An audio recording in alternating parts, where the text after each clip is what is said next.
So today is Saturday, September 13th, 2008, and I'm going to give my Uncle Kenny's testimony.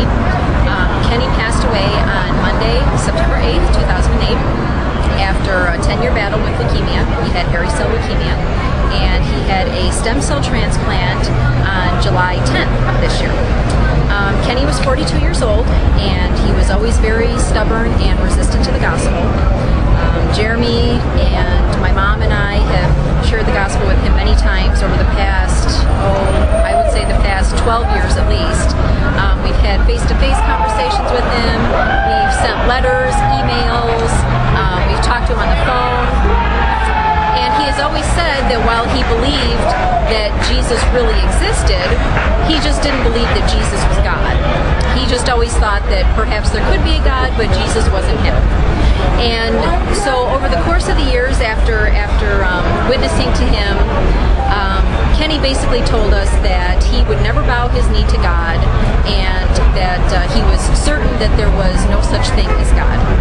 So over the past year, Kenny had been getting sicker and sicker and had been admitted to the hospital several times, and my mom and I felt pressed by the Lord to be praying harder for him because we knew that he was getting ready to die, basically. And over the past, I would say, year and a half, he started having more questions, and he would ask us different things about the Bible, and what did we think about this or that. He started actually getting Bibles, but not really looking at them. He started becoming interested in, I would say, things of Christianity, like crosses and whatnot, but still not saying that he wanted to explore whether Jesus really was God. So when he went to the hospital this July to have his transplant, my mom went back to Illinois to be with him, and she told him, that he needed to cry out to Jesus. He told her that he was scared and he was afraid to die, but basically he didn't make any more moves towards the gospel. My mom went home, and Kenny's condition got worse, so she came back to Illinois, or went back to Illinois, and we prayed really hard because we knew that he was on death's door. And she got to Illinois on August 20th, and she told me that she was going to share the gospel with Kenny no matter whether he wanted to hear it or not, because we knew that he was ready to die. And when she saw him in the hospital that day, she said she walked in and he was smiling, and very uncharacteristic of Kenny, he had all of the blinds open in the room and everything was very bright, whereas before Kenny was very much somebody who loved the darkness. And so she told him, "Kenny, you need to cry out to Jesus." And he said, "Karen, I did." And she said, "When?" He said, "I did last night, and I'm so sorry that I didn't tell you on the phone." And she said, "No, I'm glad that you waited to tell me in person." So Kenny proceeded to share with her that over the course of the prior week, he had been seeing visions of hell.